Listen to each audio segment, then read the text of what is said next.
Hello and welcome. This is NTA Tuesday Live and I'm Cyril Stober. Tonight, our main topic is on drug abuse and public health. But just before we go into that, the Ekiti governorship election has been concluded with Saoyi Banji of the APC emerging the governor-elect. We'll start off tonight with a brief review of the Ekiti election. And joining me on that is Nia Kinshiju, a public affairs analyst who was on ground at Ekiti. Good evening, Nia. It's good to see you. Very good to meet you, sir. It's a pleasure being here. Thanks for having me. Right. Thank you. You were at Ekiti. So let's just go quickly to what happened and tell us your impressions about the election that just held in Ekiti.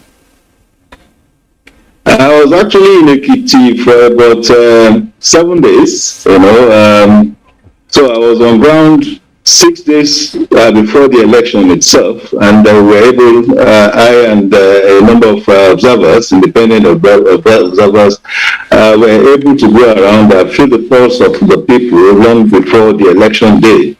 Yes, there was what we call a preponderance of sentiments positive about the election, and of course much consciousness about the coming of the election. I witnessed the mega rally of the APC, the ruling APC in the state, and of course the SDP, Social Democratic Party in the state too.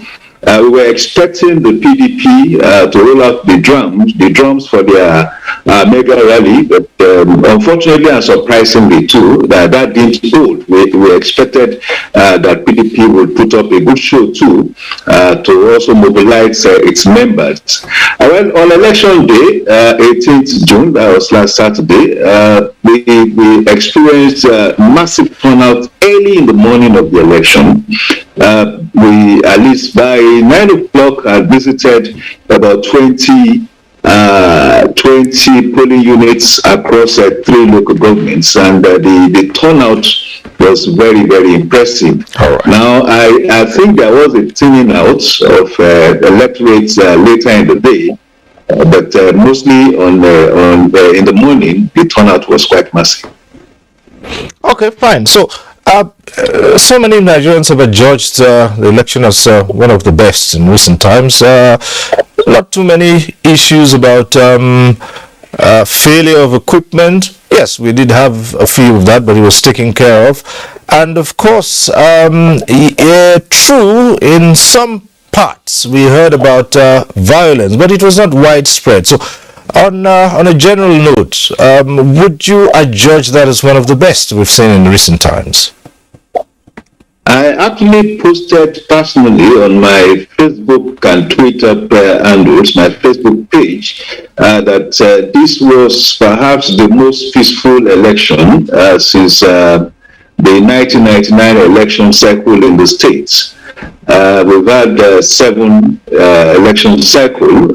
This is said to be the most peaceful because we didn't hear, at the time we were moving around observing, we didn't hear of any form of violence. It was just later, and it had no direct relationship with the governorship election. It had to do with an House of Assembly by-election, that what I call an offbeat violence was recorded. Generally, people were in a very, very festive mood. By 1 o'clock of that day, the turnout, as I said, was okay. And we were very happy with the INEC. Everybody commended INEC for getting to the polling units, commissioning and opening the polling units early enough. The machines were working, and in fact, the idea now is to encourage INEC not to be bothered with storing their equipment with the CBN.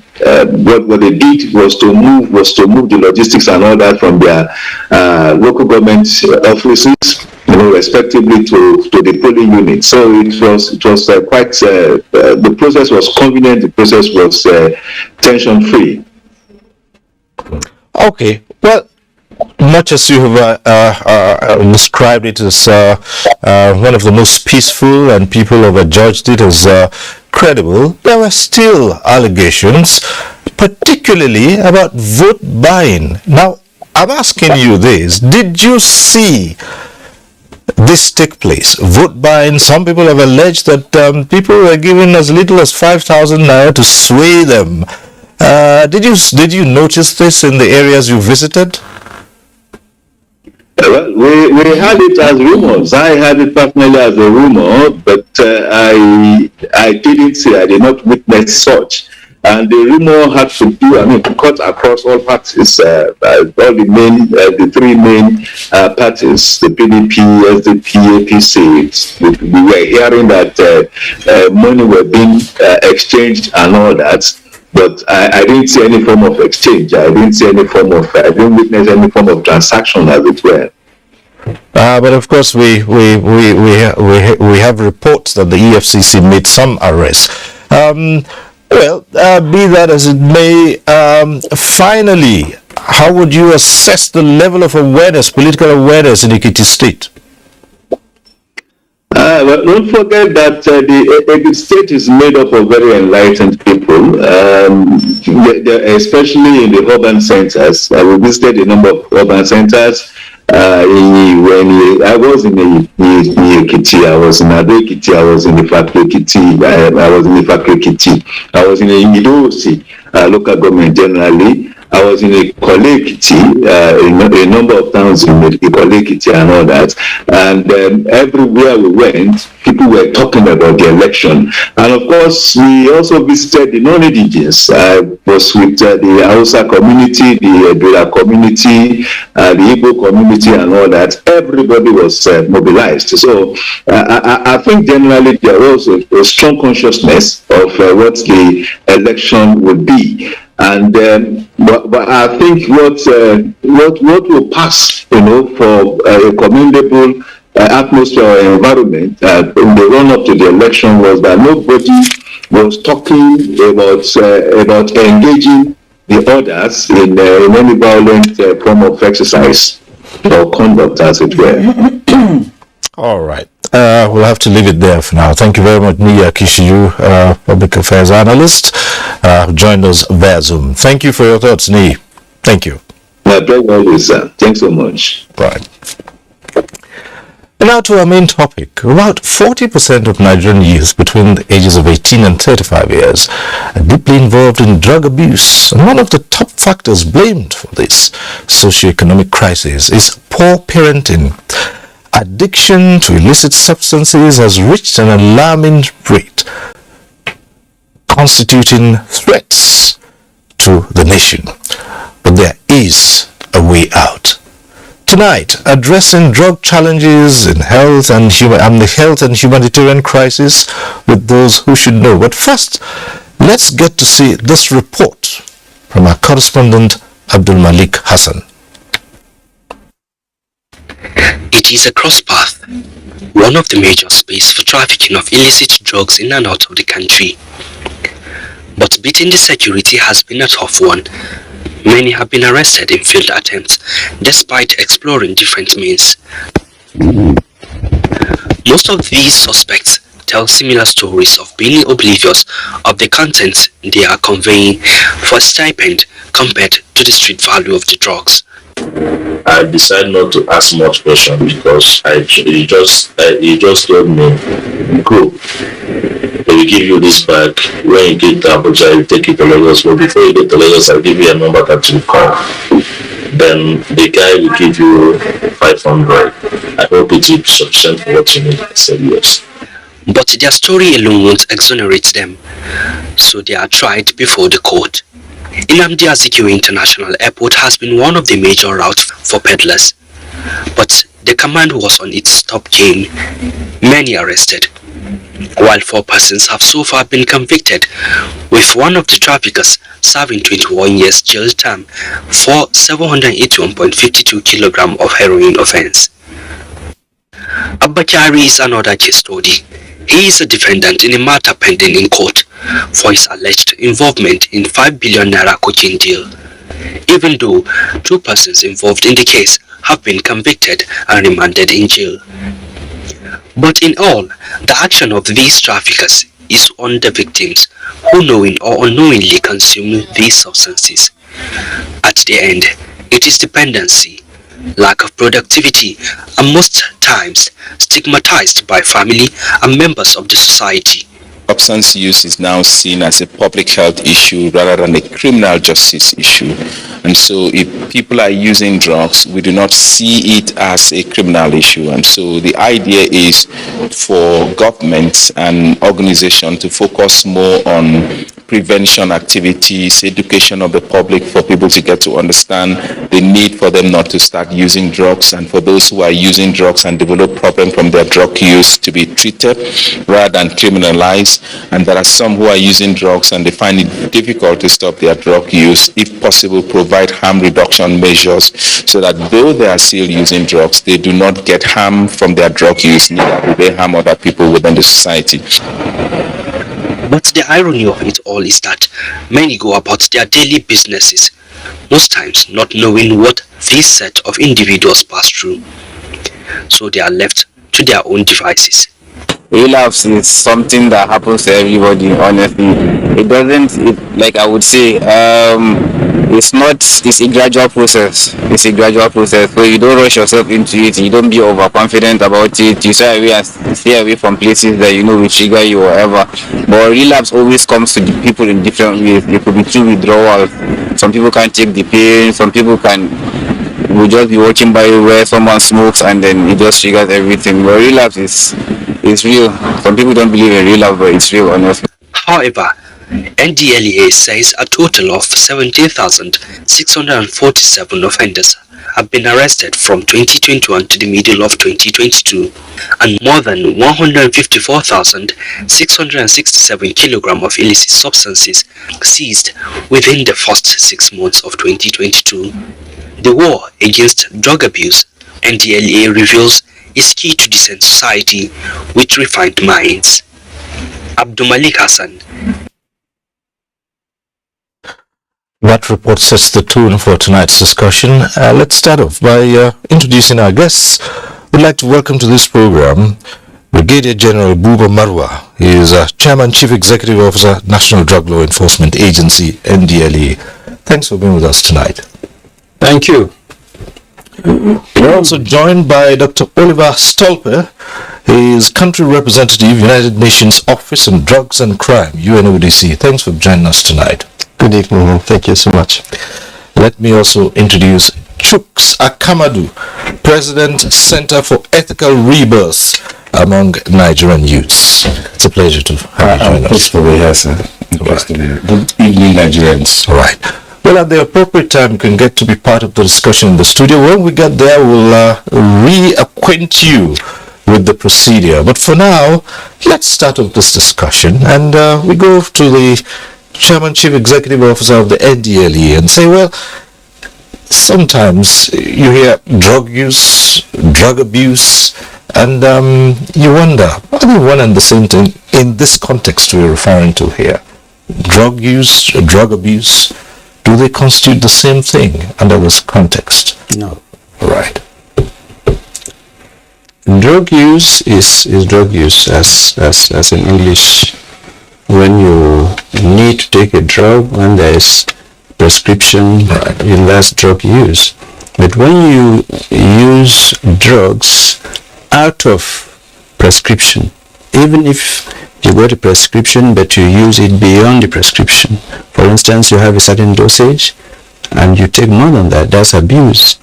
If you use illicit drugs, substances like tramadol, over 100 milligrams, that is drug abuse. But under 100 milligrams, provided it is prescribed by a medical practitioner, that is normal drug use. So they are different. And when you abuse drug, the effect and potency reduces over time.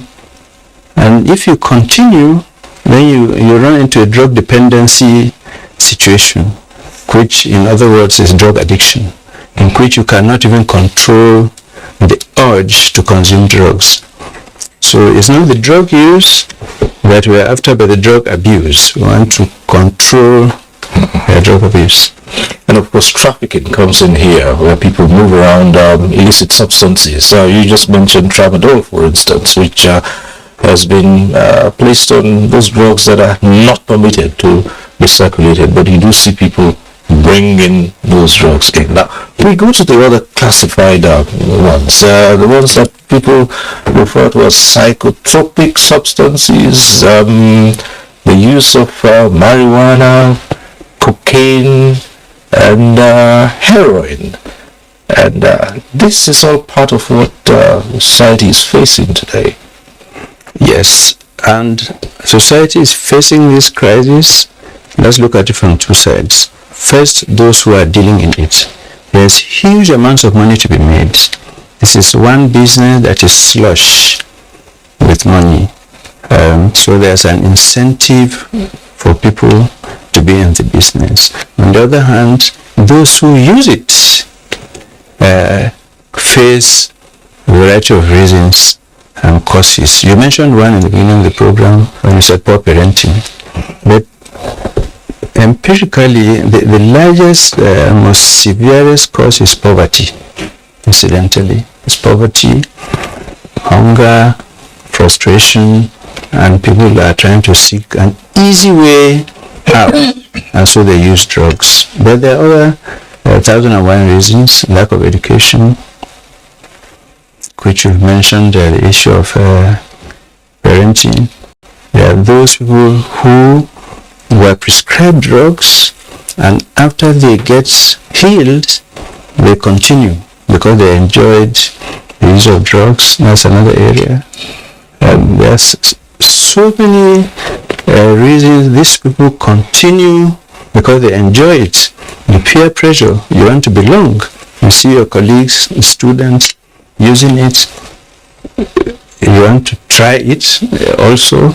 You've seen other people using drugs and they seem to be enjoying it. So let me try and see what is in this thing. So these are some of the reasons that compel people to use drugs. So you have the supply, which is those who are trafficking, they make money, and the demand, who are the consumers. And it is our job in the NDLEA to face the supply side and bring it down. Well, Mr. Chairman, if I might just quickly ask this, which is the bigger issue for Nigeria, this country? Is it the abuse of drugs, the trafficking in drugs, or, some would say sometimes it's just we're a transit point, and these drugs are brought in from other parts of the world, or they go through our ports to go to other parts of the world. But again, we do have increasing cases of addiction and even distribution and circulation within the country. Which would you say is the bigger problem with this country? It's balanced. But we used to be a transit nation up to 2013, and at that point, like a watershed, it changed. We became a consumer nation, and now we try to face the two at once. We don't give a priority to either. So the supply, one of the reasons for consumption is availability and access to illicit substances. So if you bring that down, obviously those who are looking for it, who demand it, they will not find it to consume. On the other hand, unless you bring the demand down also, those who supply it will continue to find ways to supply. So we have to pursue both together. So we give the emphasis in the NDLEA. We go after the suppliers, that is the dealers. We get with the dealers, prosecute full law enforcement, and as you have seen in the statistics, what we've achieved in the course of the last 15 months, we face that and equally face the demand side, in which we try to see what are the strategies that we can employ to prevent the use of drugs first. You have to face prevention. And those who unfortunately have been abusing drugs and moving into addiction, we have to treat them, counsel them, and look at the after treatment phase. Well, let's come to the UNODC, Dr. Stoker. Well, if this is seen as a global issue, the drug trade, and especially the question of addiction, and given the huge sums of money which are derived from the trade in illicit drugs, how so is this, with so many countries of the world battling to surmount this challenge? Well,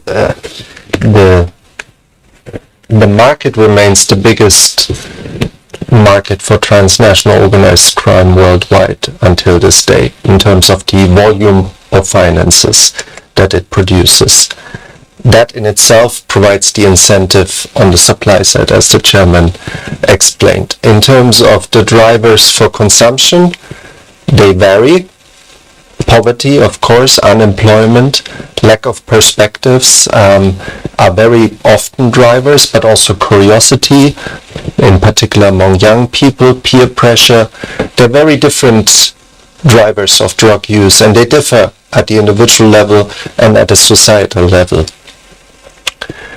But they are definitely there, and if anything, they're growing with an increasing useful population, in particular in Africa.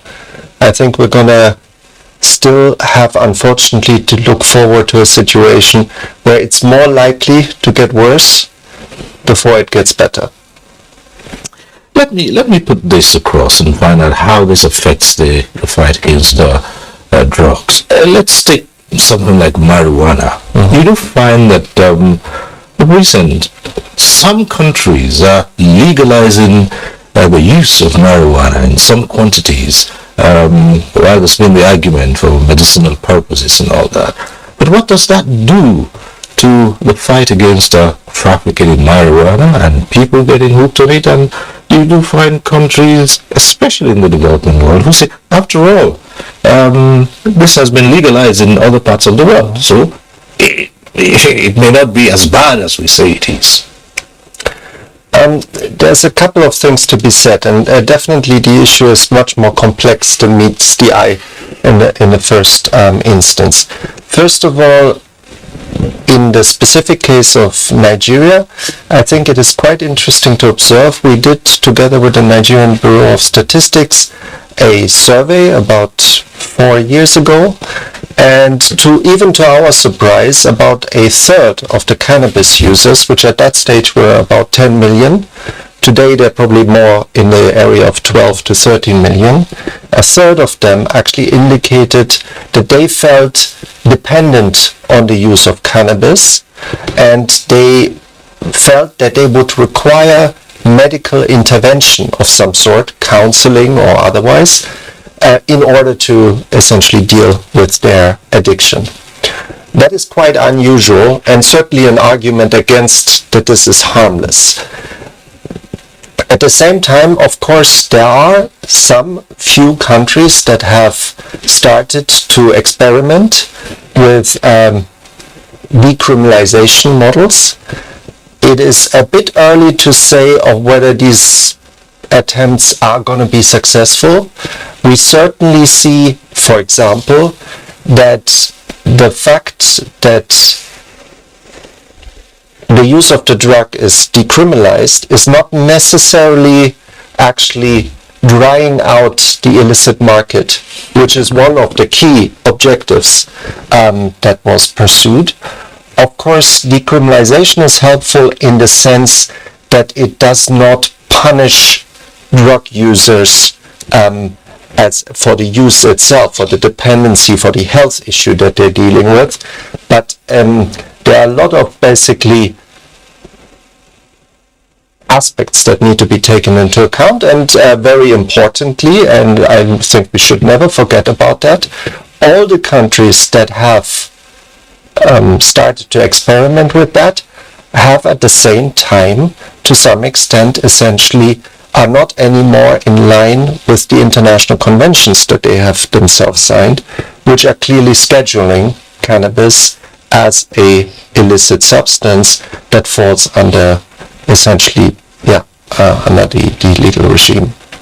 All right, we'll revisit that in more detail. Well, let's come to Chuks Akamadu, President, Center for Ethical Rebirth among Nigerian youths. There's a huge concern here in this country about youth involvement in drug abuse, and how bad is the situation from your perspective here? Well, from my perspective, going by evidence-based figures that we have, it's something to worry about. In the sense that it's something that is on the rise.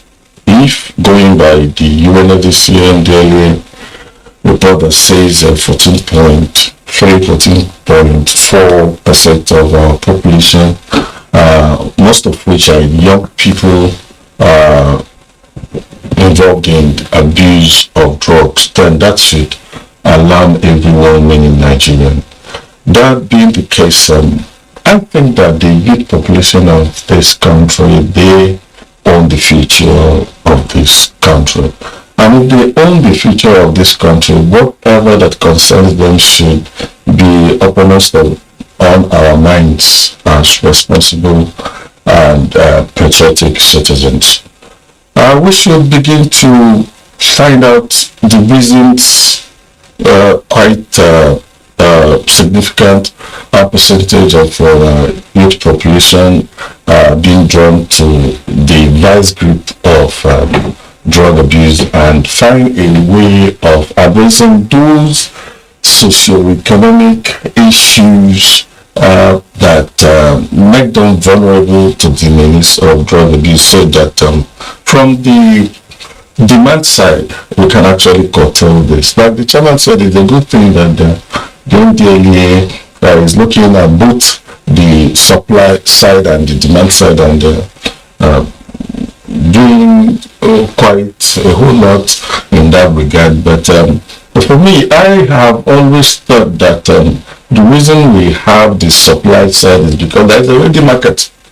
It is because there is already market. So if more effort should be expended on curtailing the appetite of our young people, and unfortunately growing number of women who are getting attracted to this scourge of drug abuse and all of that, and we arrest the drift and reverse the trend, I believe that the supply side would naturally be taken care of.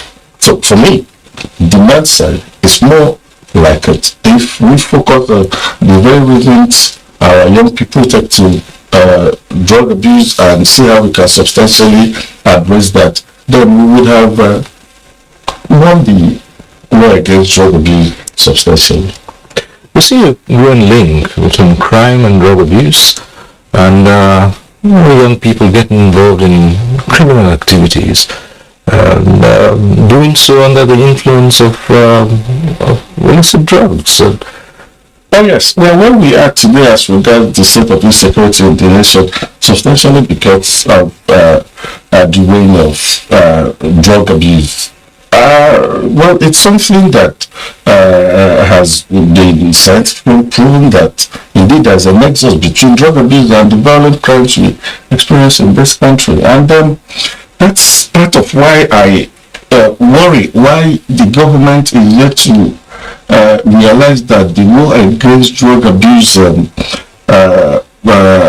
challenge is something that should be given priority in the sense that we are all suffering it. Because if you watch what is happening and again, if you read the papers and watch, listen to radio and watch television, you would curiously come face to face with kidnappers' demands at times that they say, oh, for us to release this captive of ours, we need so supply. Okay, we need money. At times they say they need food items. At times they also say they need drugs. That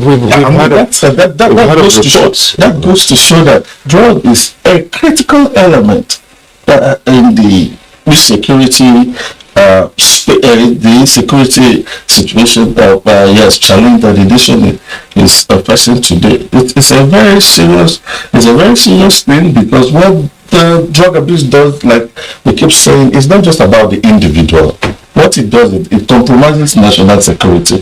Apart from the tension that it brings to bear on the family unit and all of that, you also find that the society is put in harm's way, because what the person does eventually is to constitute a nuisance, not just nuisance, but danger, potential danger to the society. So I really think that government should take the issues of drug abuse a lot more seriously, and then appreciate the fact that drug abuse and the spate of violent crime that we experience in this country, there are so many strains. The earlier we realize this and begin to tackle it with every fiber in our being, the better for us. Mr. Chairman, is a multifaceted approach towards addressing this huge challenge. But I'd like us to look at them one after the other. Let's start off, for instance, with the question of the supply chain, people trafficking in these drugs. Since you assumed office, there's been an increased tempo, high incidence of arrests been made. And the question to ask is this because there's renewed vigor to carry this war against illicit drug trafficking? Or is it that more people are getting involved? Or both? Yeah, first let me reflect briefly on the statement on the need for the government to be more serious on the whole issue of drug abuse.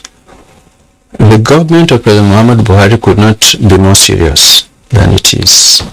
It's a priority area for the administration, and last year, on 26 June, the International Day Against Drug Abuse and Drug Trafficking, the President actually launched War Against Drug Abuse, a total mobilization of Nigerians to face this challenge and conquer it. And one of the key areas, as you say, is the supply side, because of the money. It's not that there are more people in it, it's simply that the NDLEA and its partners have risen to the occasion with more ferocity and intensity. We launched an offensive action under the willpower, political willpower of the President and his encouragement and support. The NDA has moved out where we were not involved in the past. Now we're everywhere, in the forests, in the airports, in the seaports, on the highways, factories, warehouses, we're everywhere. And that is why we've been able to make the seizures of over 3.5 million kilograms of assorted illicit substances. You can imagine if this had gone into the streets, what would have happened? The money converted is over 150 billion naira. Even a fraction of that, you can imagine what it will do to the bandits and all those criminals if that type of money enters their hand. I must take the opportunity, in addition to speaking in favor of the professionalism and the intelligence-driven operations of the NDLA, to commend also our partners like the UNODC, the European Union that is funding, and of course the British government, German governments, American governments, and of course NGOs like his good self and our partners. So we will continue. We launch what we call offensive action. This is war, not a hot war, but war has certain principles, one of which is offensive action. You can't sit back in the defense or passively and expect to get results. You have to move out. we're intelligence driven, we move out. And that's how we got the arrest of 17,000 in the last 15 months, of which we have sent to prison nearly 2,500.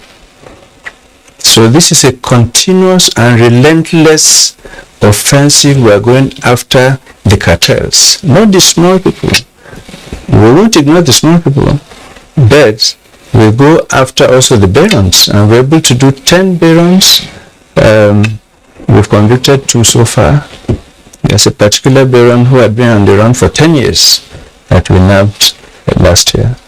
We recently, that is within the last 3 months or so, were able to arrest one, probably the biggest of the lot so far, and the case is in court. This gentleman is unbelievable. In 1 month, he imported 20 billion naira worth of tramadol, the banned tramadol, which is over 100 kilograms, with over 200 properties, this gentleman, over 100 accounts.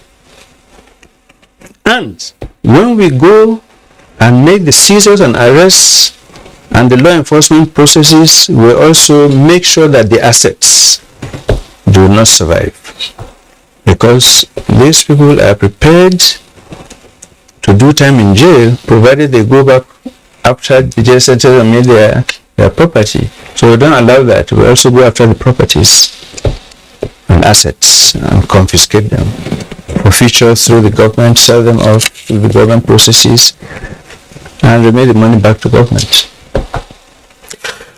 Well, we have a number of reports. That's in addition to the studio discussion here, and we'll take this very first one from Lagos.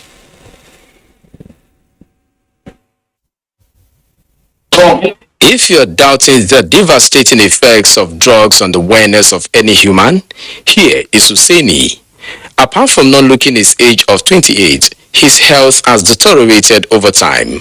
He's not the sole architect of his predicament, but exposure to a peer group at a slum accommodating more than 500 young people influenced his lifestyle. His condition will have worsened if not for the intervention of a non-governmental organization. We realize that most of the youths there, they are abused with drugs, and they have people inside of that place too that sell these drugs for these victims. Inshallah is another case of drug go wrong, as 18 out of more than 40 years of his existence have been ruined by addiction. In fact, he once contemplated suicide. I lost everything. It's just like a last chance for me before God now help me. There are stirring statistics behind substance abuse globally, with Nigeria's prevalence rate put at 14.4%, an indication that about 15 million people are under the drug siege. The consequences are visible, especially now that there are new twists to substance abuse. Do you think that the kidnapping, the killing and everything cannot be traced to them? The rate of crime will be traced to those things. When they during the Boko Haram thing, they got to a camp and found cartons and cartons of tramadol. Anybody who sees another person and shoots him must be feared by something. Although the National Drug Law Enforcement Agency, NDLEA, in partnership with other security organizations, is intensifying seizure of drugs and other illicit substances. But experts say rehabilitation should equally receive same energy. The rehabilitation center, especially Lagos State, I find that there is none that is owned by the Lagos State government. One of the challenges is also accessibility. Ability for people to access these services, and if they can access it, how affordable. They can't go to the private individuals. How many of them can pay 400,000 in a month? In private centers where you undergo, where you may be required to send your work there for treatment, they might be calling some millions of naira for you. For people who cannot afford it, so many of them end up on the streets, which is most unfortunate. So we are very focused on the angle of prevention. Put it to check before it becomes a problem. One of the major factors of why we're not scoring success is stigma. Nobody wants to talk about the fact that my child has a drug problem because everybody was looking at them separately. Until we begin to change the paradigm and change our attitude towards it. Respondents believe a society free of drugs must be pursued by the family unit, while agencies should strengthen measures that forbid consumption, especially in the public space. In Lagos, Michael Olaleye. Very disturbing pictures we saw in that report. And one aspect one of the respondents talked about here was that parents, for instance, are not willing to come out and admit if their children or wards have a drug problem, and because of stigmatization. Now in your fight to also stem demand, how do you approach this issue? First, parenting. Everything starts from parenting, because this is where discipline starts, where you begin to learn what is right and what is wrong, what you should do and what you should not do. But some of the parents themselves take drugs. So already, with a bad example set, the children will tend to move in that direction. Some of the parents send the children to go and buy drugs for them. A boy or a girl one day will hide in the corner and say, let me taste this thing that I always buy for my parents, and from there they get hooked. So parenting is a cardinal aspect. Parents should love their kids, be open to them, make them feel comfortable, interact with them, and be able to observe their children and see, are there any changes? Look straight into the eyes and see, is he trying to dodge? Are the eyes bloodshot? Is he swaggering, coming back? Heavy perfume, maybe he's trying to hide something. Do parents check the children's rooms when they go to school? The mattresses, under the mattresses, the cupboards, any telltale signs, and do they sit honestly when there's something wrong, or they think there's something wrong, and interact with the children, and do they ask for help? That's a question of stigma. We urge always that if you have malaria, you don't feel there's anything stigma, there's not a stigma, or diabetes is not a stigma. When they feel drug abuse, HIV used to be a stigma, but not anymore like before. So heavy advocacy out of the parents. Then the communities. The communities need to do a lot of work, because the streets and the communities is always the end effect of drugs. It comes down to the communities. But the communities know where the drugs, who sells drugs in this community, who are the consumers. So communities, the associations, the groups, the NGOs, they should work hard. Religious organizations, traditional institutions in the communities. You remember the Nkurumeri crisis in the southeast, which we are gradually getting hold of. The communities rose up to the occasion. This is what we continue to appeal across Nigeria, that community, the war against drug abuse is our own. We have to do it. We have to fight ourselves in the community. So it is very, very important. Then the school system.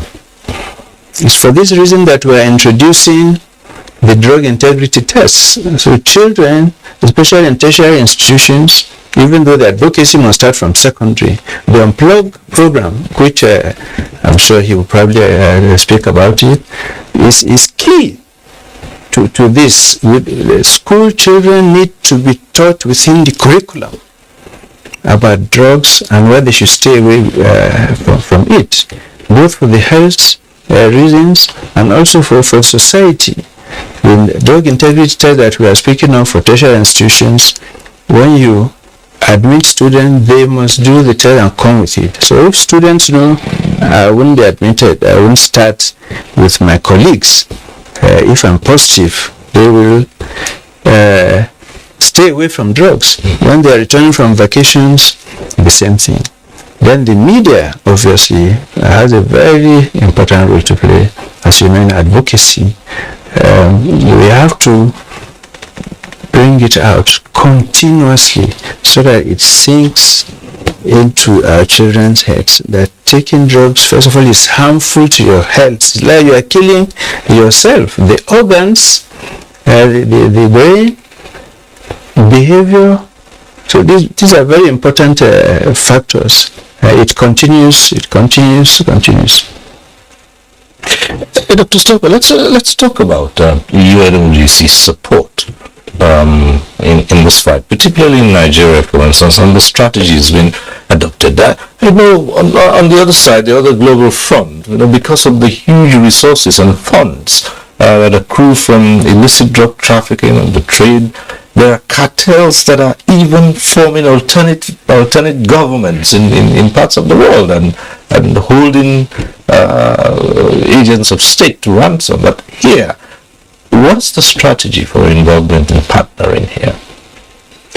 Well, thank you for the question. We've been actually really partnering very intensively over the last 10 years in particular with the support of the European Union, been able to deliver almost $40 million US dollars worth of technical assistance in form of capacity building, training of NDLEA officers. About 3,500 officers underwent intensive training on intelligence-led investigations, on financial investigations, on interdiction methods.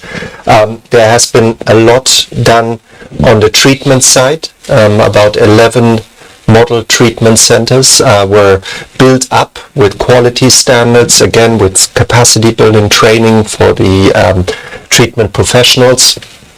We've also helped quite a number of NGOs to provide community-based drop-in counseling facilities.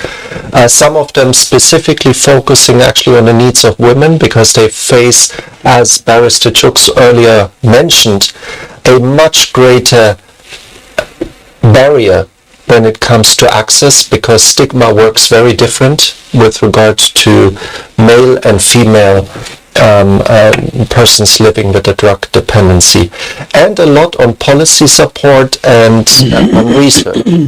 I would say, I think, at least in my own assessment, probably the greatest achievement of all this support is actually that Nigeria today is really fully in line in terms of its policies and the various supporting documents, standard operating procedures, guidelines, and all the rest of it that are actually reflective of international good practice. It's a balanced approach that was fully embraced by the National Drug Control Master Plan, which was adopted about 6 months ago, and it really puts basically the entire approach to drug use on a three-pot, basically, where you have law enforcement, where you have treatment and care, and where you have prevention.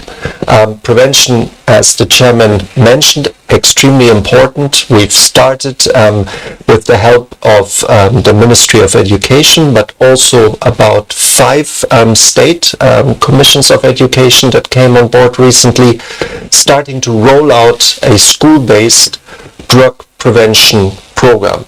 Now, it's a little bit different from a lot of other things that are being done in the country and that are very good, but in our own assessment, what is important, we need to give these young people essentially the life skills to deal with the challenges that come along with essentially the exposure to the temptations to drug use, which means basically understanding yourself, understanding how you react under stress, how you react to peer pressure, and how you deal essentially with these kind of situations that may make you more vulnerable essentially to the use of drugs.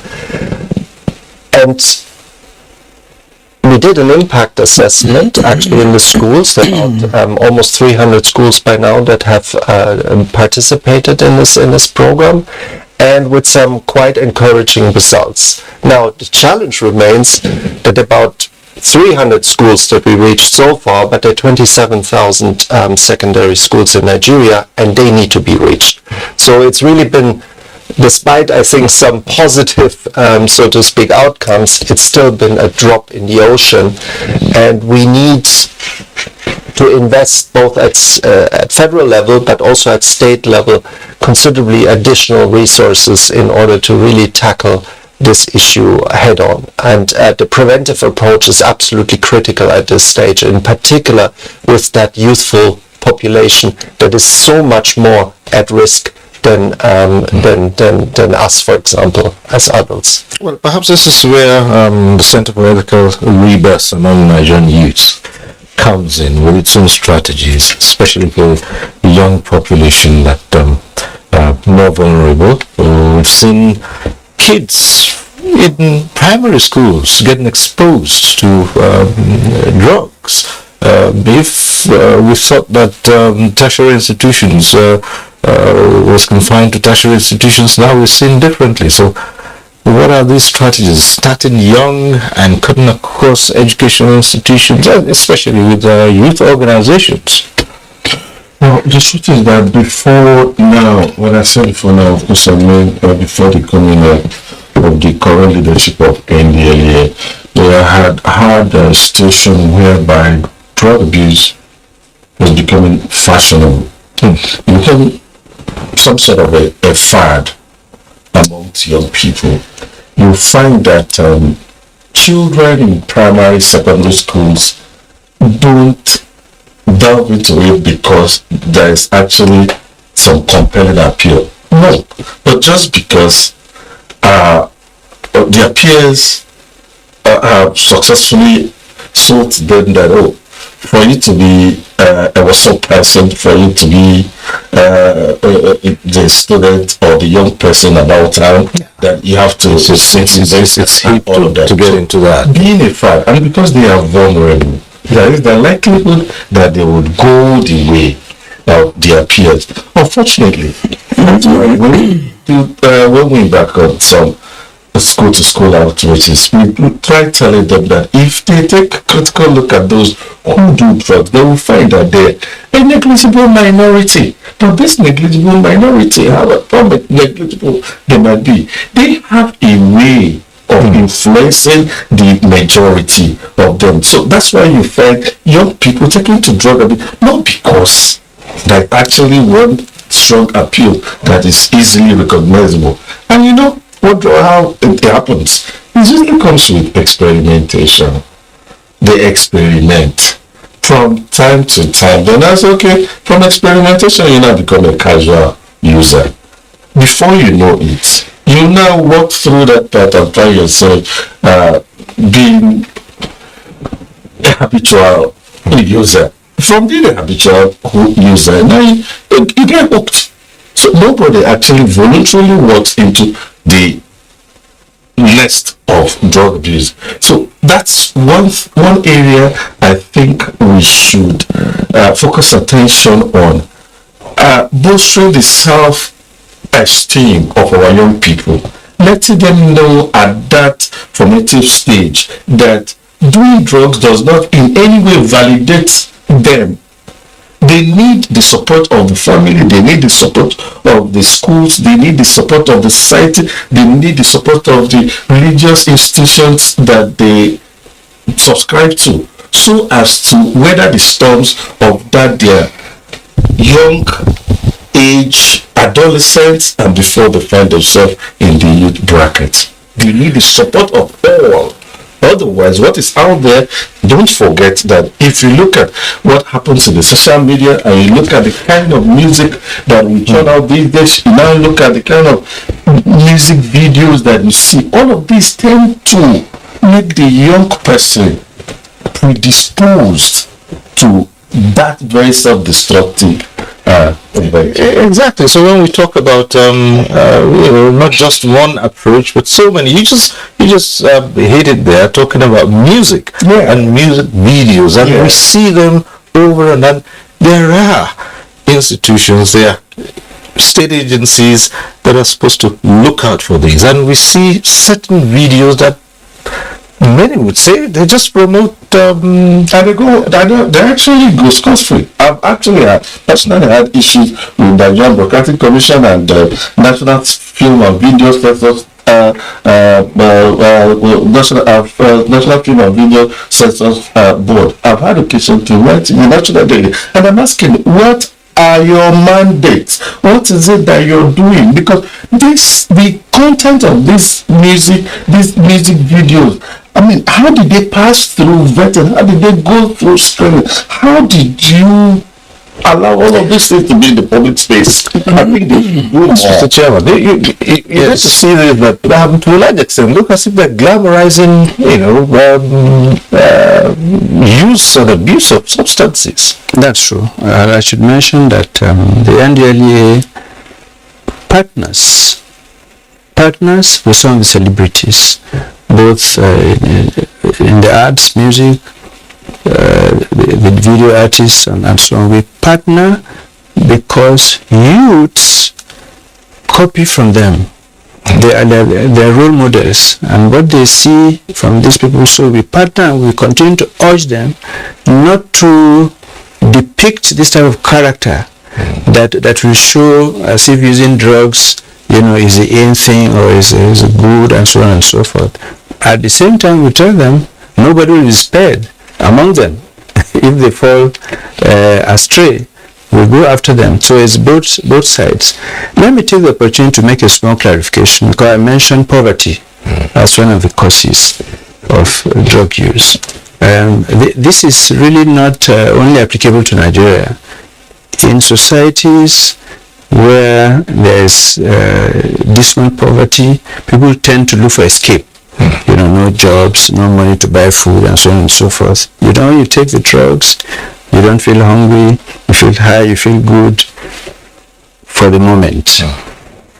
It is for this reason that President Muhammadu Buhari, set up the policy to raise 100 million Nigerians out of poverty over the next 10 years. You may recall that there was a presidential advisory committee for the elimination of drug abuse a couple of years back, and it was one of our recommendations that certain macroeconomic measures need to be taken that will get to grips with the poverty, and I believe this is one of the fallouts.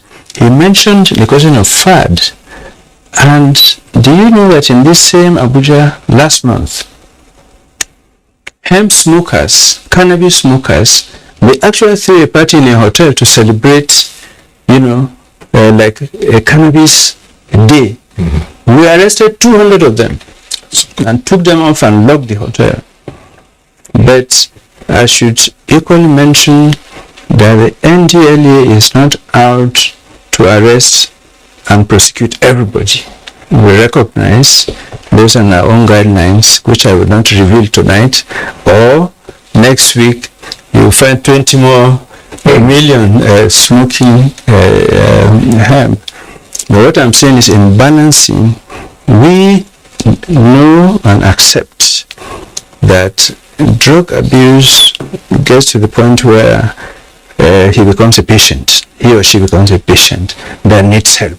So based on our own regulations, we know how to determine, do you need help or are you a criminal dealer?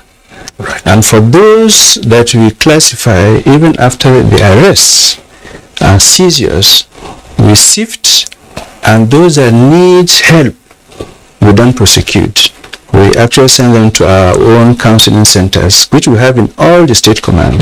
We'll talk about those centers as well. But at this point, we'll take a short break. When we return, there'll be more on curbing the drug abuse menace. The phone lines will be open, and you can get to be part of the discussion in the studio. Just stay with us at NTA Tuesday Live. We'll be back shortly. Thus is affected by the circulation of illicit small arms and light weapons in our communities. Our beloved ones, breadwinners, farmlands and livelihoods are lost. Our homes are lost. Even young children are not left out. These weapons cause pains and sufferings, devastating our societies. It is our collective duty as every Nigerian stakeholder, religious or community leaders, traditional rulers, or civil societies, and at every level of governance to work with security agencies to stop the proliferation of illicit arms. We must shun the trafficking or possession of illicit arms. We must reject any inducement to help in its transportation. We must report all suspected individuals or groups involved in the smuggling or stockpiling of small arms and light weapons or illicit arms to the nearest security agency for prosecution, as our government is very determined to end this menace. Let us come together and work for safe and secure Nigeria. This message is brought to you by the National Center for the Control of Small Arms and Light Weapons. The 157-kilometer Lagos-Ibadan Railway is the first double-track standard gauge railway to be built in West Africa. The Mobolaji Johnson train station is a masterpiece, an infrastructure that is gradually becoming an iconic building in Lagos State. The modern facilities put the station on a world map of train stations. Likewise, other new train stations across the country built to world-class standards. The train and its convenience is indeed an admirable effort, with commendations from Nigerians. This is a station that we have to commend the federal government for putting a beautiful face, empowering us in Lagos State, not only in economic and political arena. I can say that I'm really impressed with the infrastructures in place. Kudos to the Minister of Transportation. Kudos to the federal government. Truly, good things are coming out of Nigeria, and the federal government is deserving of all the applause.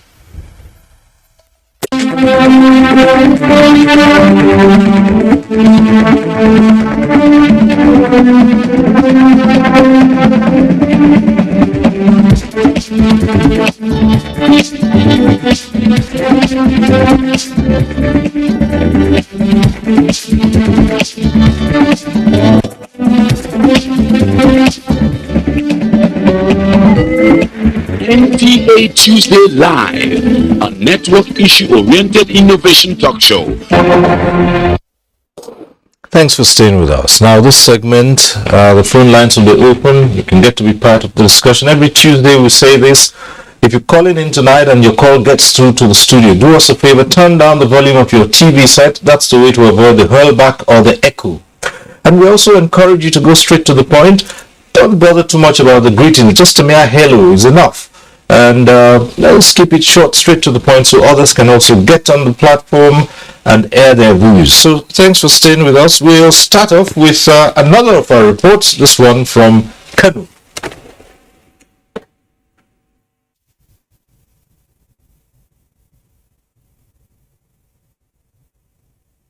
The National Drug Law Enforcement Agency, NDLEA, Kano Command, has in the last 3 months arrested 19 males and 8 female suspected drug traffickers for alleged smuggling of hard drugs into the state. The command also located 3 cannabis farms in Kiru, Bichi and Dawakin Tofa local government areas of the state, in addition to confiscating about 2 tons of assorted hard drugs. The network of drug traffickers in the state is said to be vast and well organized as the perpetrators continue to devise new means of connecting with their clients. These young men spoke on the effects the abuse of drugs had on their relationship with their families and loved ones. I am not involved in any decision making in my family because to them I am worthless. No one among my family members is talking to me right now. The NDLEA Kano State Command has received about 189 drug addicts for brief intervention and is at present housing only 28 clients for rehabilitation due to inadequate accommodation. The State Commandant of the NDLEA in Kano, Abubakar Idris Ahmad, says there's currently an influx of a drug called methamphetamine, popularly known as ice, and also an increase in the use of pentazocine injection, especially by women. it's becoming so rampant. Most of the times that we go out on operations, we used to get that. So my focus is seriously on that. And then apart from that, we have this issue of pentazocine. It is an injection. It finds its way into our homes. Now even our mothers at home, they seriously use that. Here's a look at some factors that lead to drug abuse and how to identify a drug user. Depression is also associated with use of drugs. A substantial number of people who use drugs are depressed, and they're using self-medicating themselves. By taking those drugs, they're trying to ward up their problems like difficulty in sleeping and worry. You notice changes, little changes from their normal behavior. If a person is an outgoing person and he starts being isolated, then maybe there's something going on down there. And if a person is probably a quiet person and then starts being outgoing or too erratic or emotional, then you have to check. These social vices calls for concerted efforts by stakeholders to reduce, if not bring an end to the menace of drug abuse in the society. Right, from Kano, let's take the other one from Oka this time. As the world marks 2022 Drug Week, factors leading to drug use, consequences of addiction, rehabilitation and management take the center stage of the debate. The Anambra State Commandant of National Drug Law Enforcement Agency (NDLEA) says social pathologies, emotional and psychological stress, peer group pressure, competitiveness and misplaced priorities are the major leading factors of illicit drug use in the states. We have been able to make arrests of 67 males and 4 females. This record is low compared to previous records. Reason being the high insecurity, and most of the communities aid the drug dealers. The Anambra State Command has a rehabilitation center where substance abusers are treated. The rehabilitation process entails confinement, detoxification, treatment and reintegration. From the last June to this June, we have been able to rehabilitate 110 drug users, and more are still coming. This drug, how it works is that it stimulates a part of the brain to release dopamine and then norepinephrine, or what they call noradrenaline, and serotonin. So it makes the people awake, alert, and improves their mood, gives them this high. Though I don't support the idea of flogging addicts because that doesn't cure addiction. The society is decaying morally, decaying academically, decaying in terms of social and economic activities. The theme for this year's World Drug Week is addressing drug challenges in health and humanitarian crisis. Inoka, Udo Okoronkwochukwu. Right, we've heard in those reports the NDLEA having rehabilitation centers, and you just mentioned that you have them all over the states. And what is the state of those centers, and who gets to go there, and what's been the response? And even of us, is it possible to really get an addict back to normal, if there's anything that can be so described? Let me start with the last question. Only a psychiatrist will answer that question. But from my interaction with them, addicts do get healed. A certain chunk of it, you manage it also, like you manage diabetes and hypertension. And still there is that small fraction that you're unable to treat. Now, we don't treat addicts in our centers. We are not qualified. We refer such to proper rehabilitation centers. There are unfortunately very few, a total of 33 in the country, governments, of which 11 are the model rehab centers. But in all our commands, we have counseling and quasi-rehab centers. This is where we can address 80% of the drug abusers, because only 20% actually are sort of drug addicts. 20% of the drug abusers in the country. So 80% actually need counseling.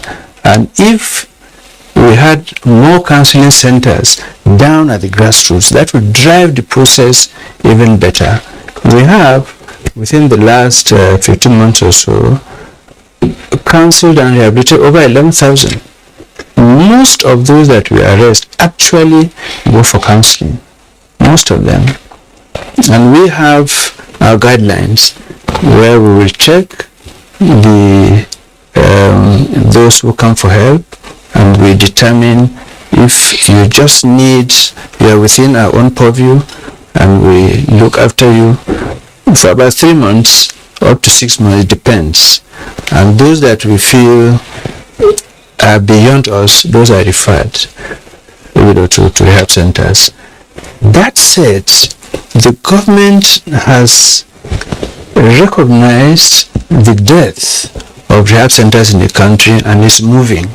I know that the Federal Ministry of Health has taken the decision for 1 more rehab centers in each of the states of the Federation. I also know that the state governments have agreed with the PASIDA report to do 1 per senatorial zone.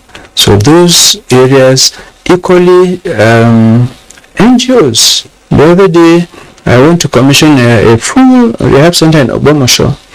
There's another one coming up in Benue. So here and there, we continue to encourage communities and those well-to-do citizens to throw in their bit and do rehab center, because it is key and central. A lot of people need help, but there's nowhere to go. And the private rehab centers can be very expensive. 1 million naira a month, some of them, very, very expensive. I should now take the chance to mention that by the grace of God, Thursday next week, we will be commissioning a calling center, a help line, yes, which is on the same path of rehab. So who would take advantage of that calling center? People would call in and... Yes, it's a toll-free number. In fact, it's 0800 10 20 30 40. That's we haven't commissioned it. We'll commission Thursday next week. Okay, so 0800 10 20 30 40.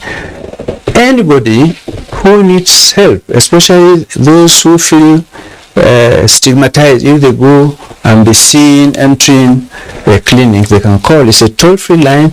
We have psychotherapists, we have psychologists and psychiatrists on the other end of the line 24/7. This is an initiative which we believe will go a long way. It will guide people. We have cases in the middle of the night. We get calls from wives that their husbands are chasing them around, the house with a knife. We have parents whose children are chasing them because they didn't give them money to buy drugs, and so on. So this is a facility. We receive calls from such, we receive calls from people who actually need help. At the other end of the line, I said there's psychotherapists and so on. They get guidance, they get counseling, and we also receive calls from informers.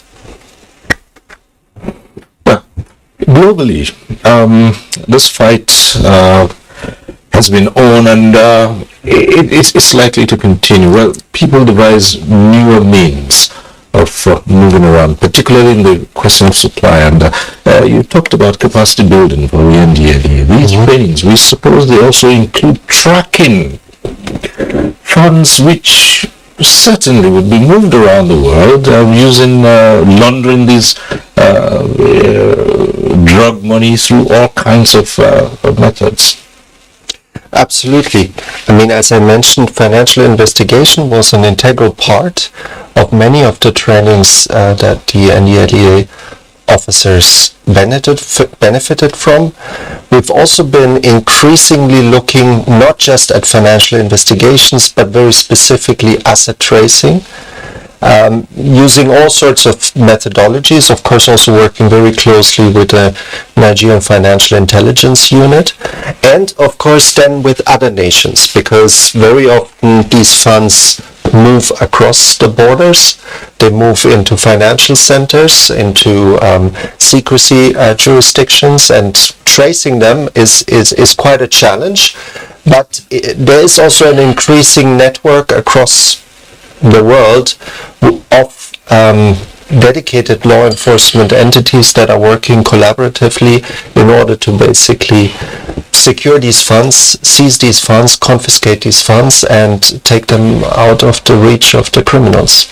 When you talk to young people and perhaps interact with their parents, and we saw that in one of our reports, signs to watch out for, either your child or ward may be doing something untoward. Yes, we have the calls coming through right now. Yeah. Okay, let's try this one. Stephen is calling in from Kaduna. Hello, Stephen, go ahead. Let's hear you. Yes, my name is Reverend Stephen Ibrahim. I'm calling from Kaduna. Okay. Yes, I'm very happy because of the topic. I think we're on the same page. Because the good work that General Marwa is doing, I want to appreciate. The Nigerian youths will be meaningful, will be useful to the nation if they stop drug abuse. So the topic you're discussing is very, very important. And I think if we continue this way, Nigeria will be a better place and posterity will be happy. General Marwa, well done. God bless you. Right, thank you very much. That's call from Kaduna. Yes, well, just keep the calls coming through. We'll take them as they come. Back to you, and question of early warning signs that something might be going wrong somewhere. We heard of young people suddenly become withdrawn or suddenly become outgoing. Change in the mode of dressing, and sometimes the kinds of music they listen to, and at other times the dressing, the mode of dressing, telltale signs. Yes, this takes us back to the issue of responsible parenting that Chairman talked about earlier. And for me, responsible parenting at this time means being eternally vigilant. You have to keep an eagle eye on your children and your words. And it's only when you do that with that sense of purpose that you'll be able to observe unusual behavior around them. If you do not deliberately watch out for those things, it's very likely that such things could be happening under your nose and you wouldn't observe them. So it means that as we speak, that parents should realize that things have changed. Yes, you can ask your child, do this or don't do this, and you take a walk. The child has a device called telephone, a smartphone in his hands. The moment you step out, like you said, the music he or she listens to and the messages that keep streaming in and all of that could, in that space, within that space of time, wash away whatever admonition that you have left with that child. So that was why I talked about being entirely vigilant. We need to keep an eagle eye on our children and on our words, knowing full well that if anything goes wrong, we will be the primary victims of adulting. And back to the phones, we have Wilson, right? Yes, Wilson calling in from Abuja. Hello, Wilson, go ahead.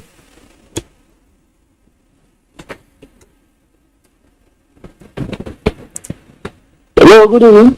Good evening. Can you hear me? Yes, go ahead.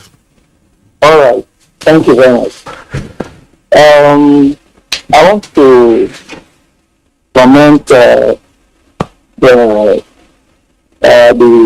NDLA chief and also the family union. I want to see things that the case of the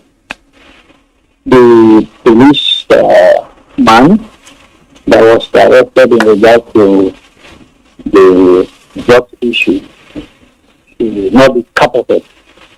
That issue should go to an extent to teach everyone involved that he is doing a great job, so that the youth will learn and know that the government is serious. And also to appeal to him to take his meaning to do nothing. The Lord is going on in the university. There is a lot of drugs abuse and so many other things in the university across the country. And also to commend him for their work done, I think was about last month or so. What they did in that after the woman they arrested is about the drugs issue there. They are doing a great job. Well, thank you, Wilson. Of course, you do know that some of the cases are still in court, and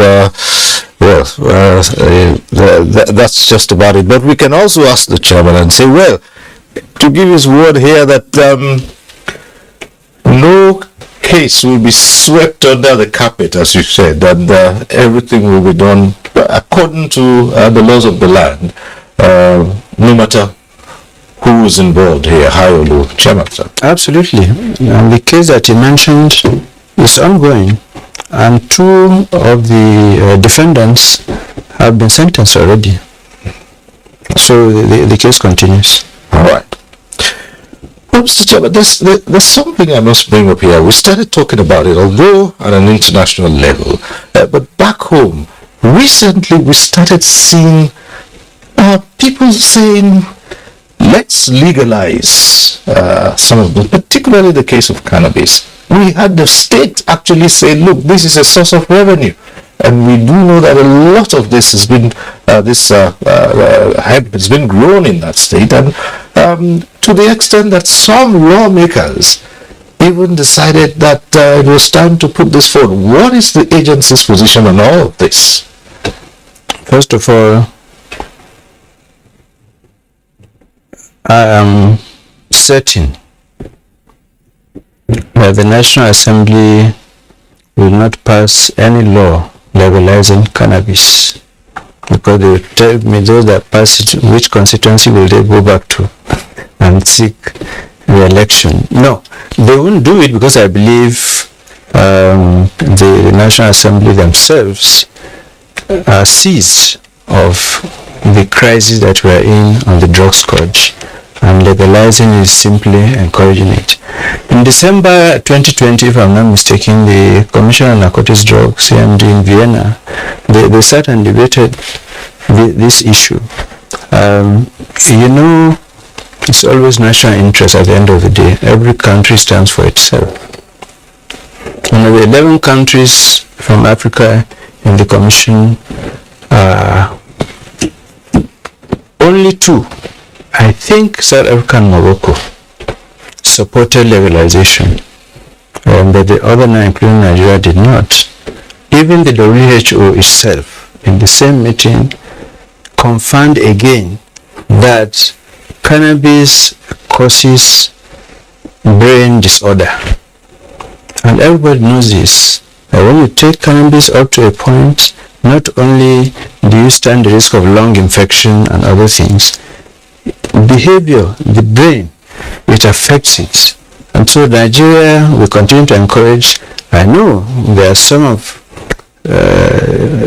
maybe those in authority who need funds and perhaps believe that this is one way to achieve the funds.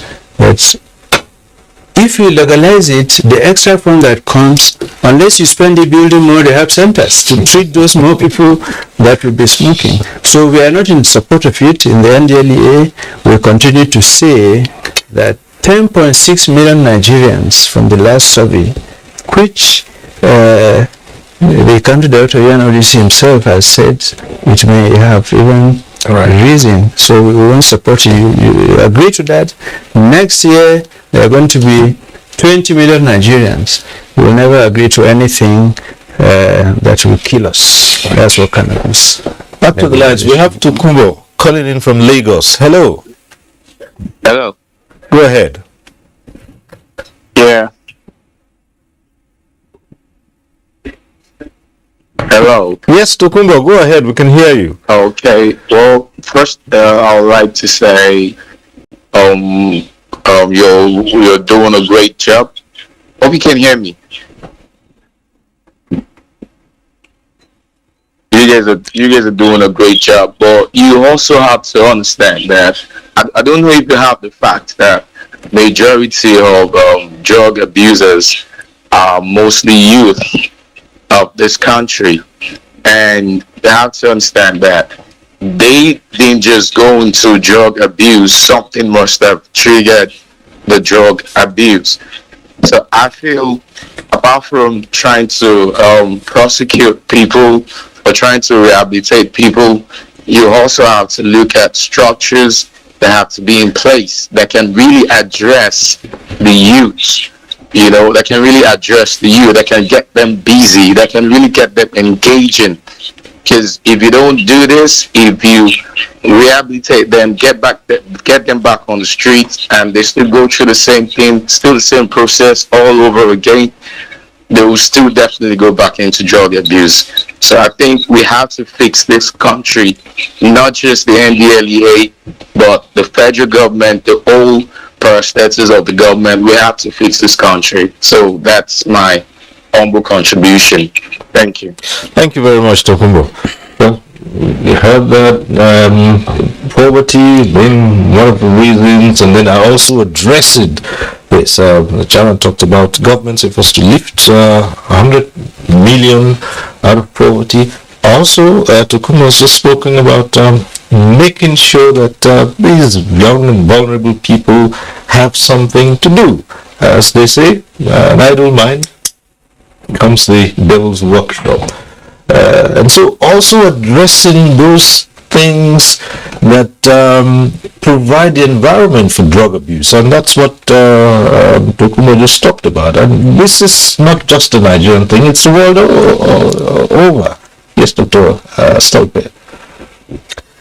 Yes, allow me to also react to a couple of things that have been mentioned sort of in your various reports and also by the callers. Now, first of all, something that Barrister Chooks mentioned earlier, the issue of how we address these issues in family is really critical. And we have actually divided some very basic information materials exactly to help families, to help parents of how to talk with their children about drugs. That's not an easy topic, especially if there's not like a specific occasion already that triggers that conversation. You want to approach that conversation in a hopefully very informed and unemotional way and in an effective way, so that you're not actually triggering even curiosity by addressing it.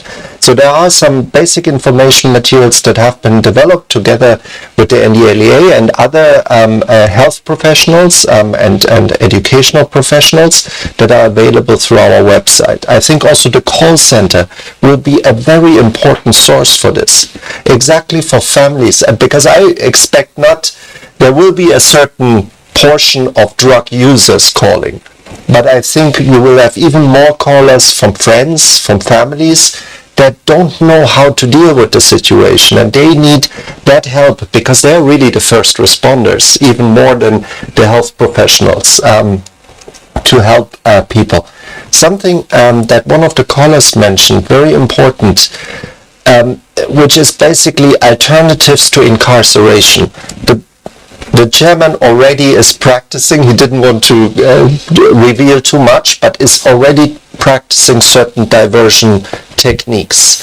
I think it is very important that especially small quantity users are first and foremost dealt with and helped to deal with their use, with their addiction possibly, and to do that in the context of the criminal justice system. So basically that instead of convicting them, for example, for serving a jail time, which probably is only going to make things worse, is actually to get them immediately into counseling.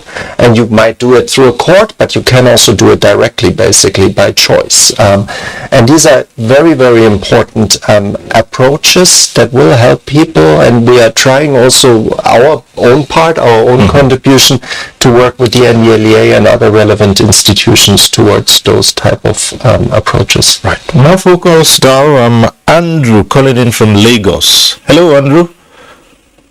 Yeah, good evening. Andrew is my name from River State. I greet the honorable guest you have there. You guys are doing a great job. I quite appreciate it. Yeah. I'm a youth. I understand the topic being discussed, the youth. And I want to make some observations. As pointed out by one of the discussants here, because of this problem is one thing we really need to critically address because of these drug abuse, substance abuse we're talking about. What is the origin? How does it come up? It is nothing spiritual where we say, oh, maybe we'll get to pray and do other things. No. There should be, what will happen, more like sociological approach to this. Okay? We appreciate the reality on ground. Let's look at what happened, was it last year? The Lekki toll gate crisis and all of that. We observe what led to all of those, those reactions were just things that had happened over the years. Grudges which the youth bear had borne over the years. They were bottled up and they had that opportunity and it went off. It exploded in that manner. I don't think this reality. If we go further, the situation on ground now, where we have students across the country at home for how many months? It is a question. We also have to ask the government the question. The government has failed the youth. We have to make it clear. We have to make it clear. It is not an excuse for anyone taking drugs, anyone into drugs. No. But the government has failed the youth. That's why the youth are angry. The youth today, an average Nigerian youth is not happy with the government. It is just as simple as that. These are things that induce young men and women into drugs. Again, we'll talk about social value system. That's another thing we need to talk about. It's unfortunate these youths, they grow up to become parents, and you see them parenting what becoming even more terrible than they themselves had turned into. So, where's our society heading? The leaders, as a matter of fact, this is not about building hospitals and this infrastructure, but the leaders taking responsibility, have the young ones at heart from the very beginning, that every program whatsoever is to address the needs of these people. Imagine a society where the youth, I am 34. Right from when I was in primary school, I read we sang those songs. We are the leaders of tomorrow. You get it, and the youth are frustrated. Nigerian youth are frustrated. frustration leads them. I mean, it leads many into this the problem we face today. Okay, so I quite appreciate what you're doing, and Sir Buba Marua, I commend you. I commend your effort, and I appreciate, of course, every other guest you have there. Thank you very much. Thank you so much, Andrew. Well, again, we point into so many social factors that may lead people to go into drug use, and yes, the need to also address those issues as well. Well, it's an ongoing thing, right? But back to the other efforts that the NDLEA is putting in place in terms of the capacity of its operatives in dealing with this matter. And, General, let me put this across. There are so many skeptics in our society today. And they look at it and say, oh, well, yes, the agency may be fighting this headlong now, but how are we sure that the officers are not compromised? Seeing the huge funds that fly around. And in fact, the recent example is a point here where allegations are flying back and forth that there's sometimes complicity. What's the agency doing to firm its own, put its own house in order? Thank you. All drug enforcement agencies in the world continue to face this challenge of offers, temptations, and so on and so forth. But we have taken certain steps which are evident. Even the case of the policeman that was mentioned, one could have accepted the offer at that time. What was the offer? He collected the drugs from the criminals and offered to share it with the NDLEA officers. We had an officer who won a National Merit Award this year from the president because of this type of situation. We had a case of another offer from a baron in Brazil. The drugs were seized and they made the offer. They reported it to me and I directed them to play the game. And we received a certain component of it and encouraged him to come and give the balance, and he arrived and he was nabbed.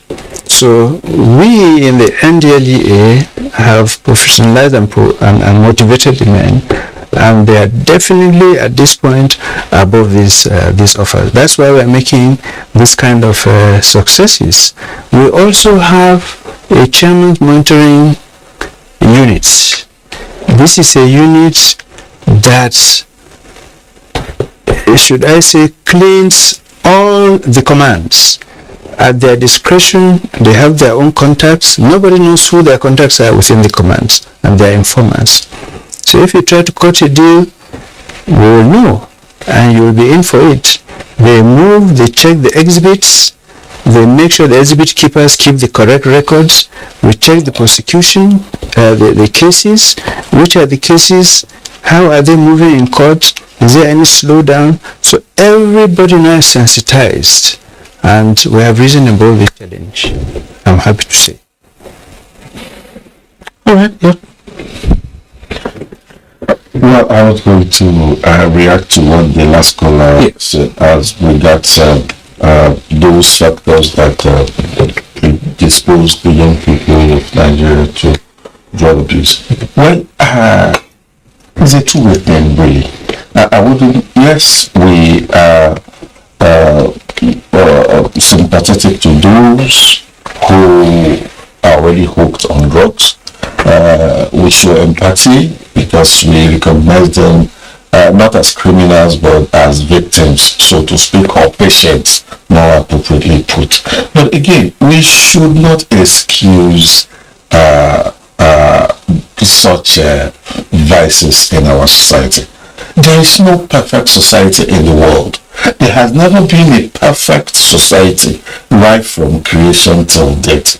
If a young person says, oh, it's because I don't have a job, that's why I am doing drugs, such person should also look around to find that there is a peer of his or hers, or two peers of his or hers, that are turning such seeming adversity into opportunity.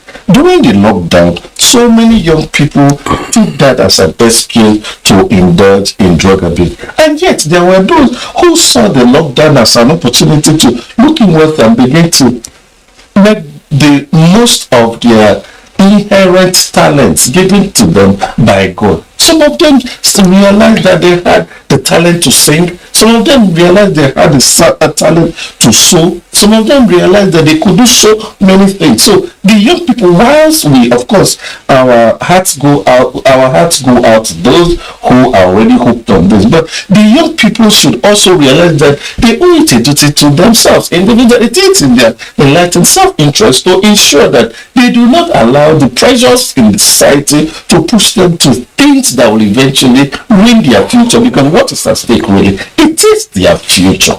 So they owe it a duty to jealously guard their future by ensuring that they rise above the temptations of this present time and make sure they turn out to be very worthy ambassadors of their respective families.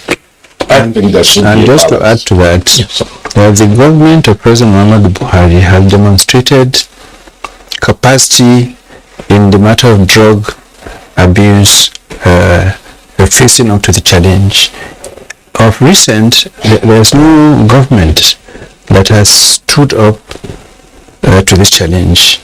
If you remember, in 2018, we set up a presidential advisory committee for the elimination of drug abuse and urged that committee to get to the bottom of why are we having this drug scourge and how can we deal with it.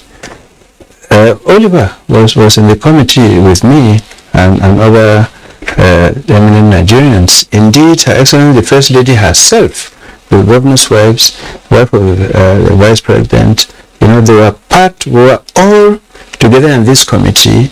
How far can you get when even the First Lady herself is part of this type of effort?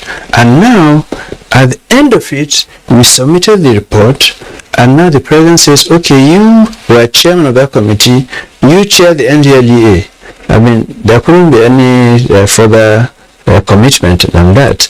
And ever since then, he has also continued to lend support, full support and encouragement to us. So youths also must take some responsibility, as he said. For most of them, to tell you the truth, are responsible for their actions.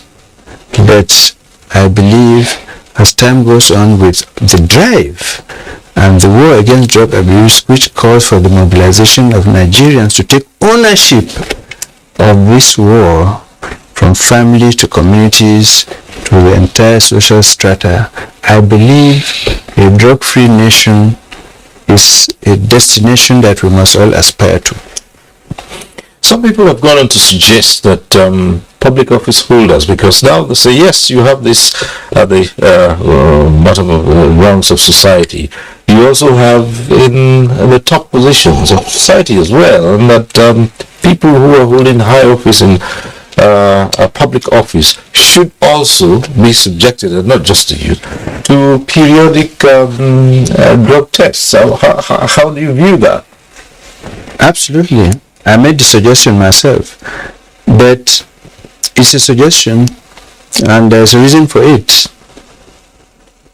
Positions in government or positions at high levels, even in private sector, these are positions of responsibility, and you must be accountable for the resources that you hold.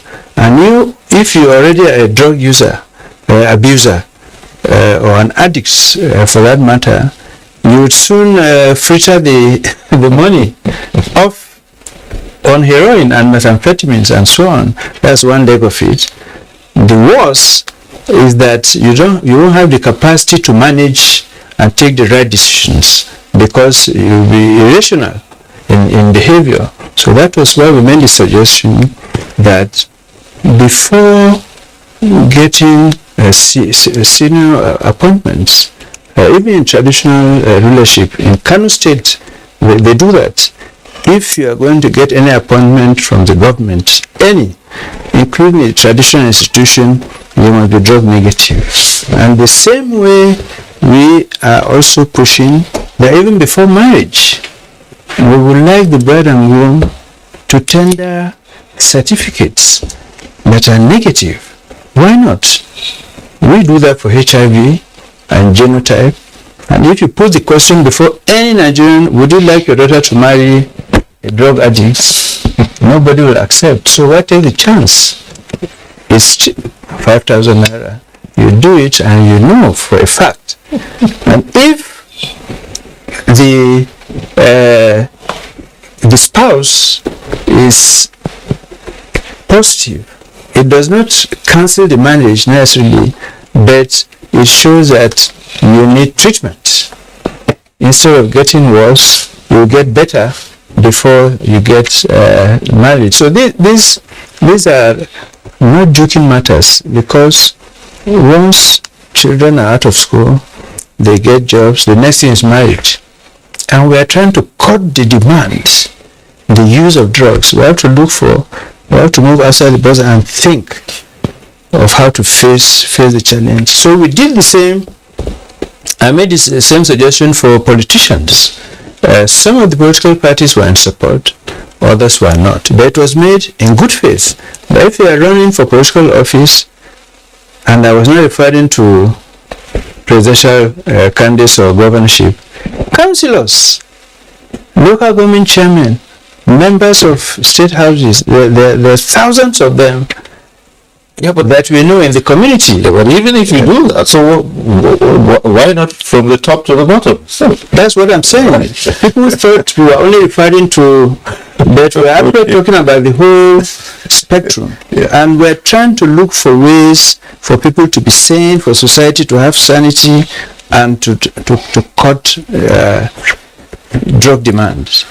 Well, there's a trend which is noticeable all over the place in this country now. For those who cannot afford those high level drugs and things like heroin and cocaine, and even as the fight goes on to stem the demand for these drugs, you find a lot of people on the lower levels of society are turning to concoctions to get the high feeling, and some of these things can be as dangerous, if not even more, than the known substances. We talk about tramadol, codeine, and all those which people still smuggle in, and we see them mixing some local substances which ordinarily are not classified as illicit drugs, and getting high on them. That is another angle of this challenge. How can this be managed? Those are called new psychoactive substances. People even sniff latrines. They go after ladies use menstrual pads. Some of them even do the same with petrol. That's right. Advocacy, actually, and sensitization is the main weapon that we have for this category. Across, again, from the families and communities, advocacy, sensitization, they have to know that it is bad for their own health and for society. And of course, those who do the gutter stuff, hygiene, public hygiene, these are areas. In the past we used to have those inspectors at the local levels. We have to revive some of these things. Advocacy at all levels of society. Well, as we begin to wind down in this fight against abuse of drugs, how do we move forward, keeping in mind the theme which talks about drug challenges in health and humanitarian crises? How do we relate that? Well, for me, to win this war, there should be substantial buy-in of the members of the society. Because if you look at what the NDLA is doing at present, you will find that somehow they are sweating. I don't think China has enough officers and men to do all of this in time. If you look at the supply side, you find that NDLA has done incredibly well. But the demand reduction side of the war, you will find that the NDLA is in dire need of partners.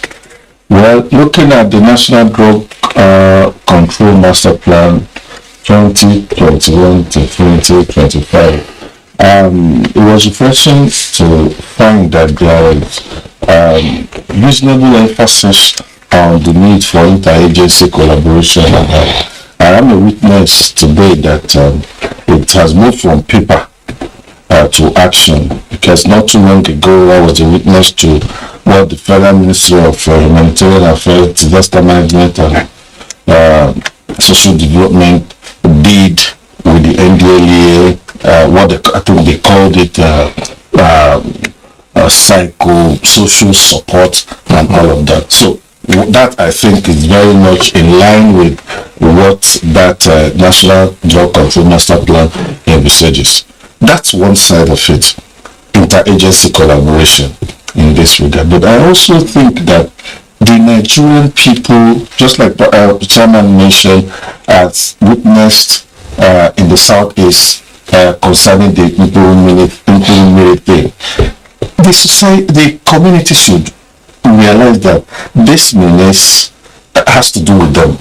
It's not about NDLEA alone. It's not about law enforcement agencies. It's not about regulatory agencies like NAFDAC alone. It's not about the support or intervention of United Nations Office on Drug and Crime. But primarily, it's a problem that is domiciled in our domot, as we say in this part of the world.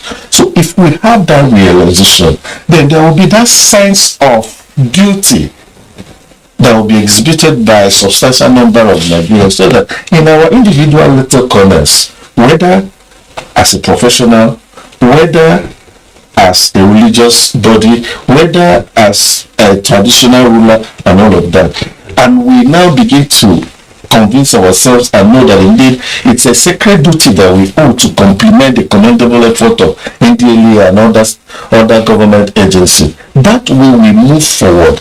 But if we keep emphasizing on what state actors can do in this battle, I'm afraid we'll keep not getting it. We need more active non-state actor action, support and collaboration with state actors, so that together we can win this war. Right, thank you. Dr. Stokely, finally, as we round with this program, your thoughts? Well, I think one important thing that we haven't really talked about is the aspect of research. And that is something that we really brought actually to the forefront over these past 10 years, working with NDLEA and other partners, the National Bureau of Statistics in particular, but also many researchers in academia, to really provide the evidence base that we need. And now that the project is winding down, where does the new data come from? We're in desperate need for the conduct of another national drug use survey. The last one collected data 2017-2018. This is 5 years. This is in the Nigerian context a lifetime. So we really need to conduct another of these national surveys, because only then we will really have an idea how essentially the drug problem is evolving over time. Is it getting worse? Is it getting better? Are our interventions actually starting to show any results in terms of reduced use? Can we see specific changes that we need to react to? For example, the use of drugs by women and girls. So this is really something that we need to pay more attention to. And I know that this is always the last thing that gets financed, so that's why I'm putting it as the last and important point to take into consideration. All right, thank you so much. And Mr. Chairman, your final words on this. Structures. we need structures. We have one at the national level, which is the Interministerial Committee, which I chair, of 37 MDAs. At the states, local governments, community levels, each should set up a war against drug abuse committee, because there is no community in Nigeria now that does not have this problem. Ministries should have the desks, the motor parks, markets. We must have structures. Nigerians must take ownership of the war. We in the NDLA will continue to do our best towards achieving the goals of our mandate, to deny availability and access to illicit substances. We recommend more stakeholders to be involved, to put their hands and do more rehab centers, counseling centers for our people. And just a little point here, which the gentleman asked about government. Government can't do everything. And the question of relapse, when you treat and discharge, and they go back to the same poverty, joblessness, it becomes a problem. They relapse back. So people should help in these centers to teach skills and give them something when they are leaving, so that they can start their life. I must take the opportunity once again to appreciate the EU, the UNODC, our counterparts, our partners in government for all the help. And please, if you have issues on drug abuse, get help. Right. Ladies, on that note, we'll leave this conversation and say thank you very much to Brigadier General Buba Marwa, Chairman, Chief Executive Officer, National Drug Law Enforcement Agency. It's been interesting talking to you. Thank you. And we say thank you to Dr. Oliver Stolpe, Country Representative, United Nations Office on Drugs and Crime, UNODC. Thank you for coming. And Chuks Akamadu, President, Center for Ethical Rebirth among Nigerian Youths. We thank you. Thanks for having us. Right. And thank you too for being part of this program. Next week we'll be back with NTA Tuesday Live. I'm Cyril Stober. Continue to stay safe.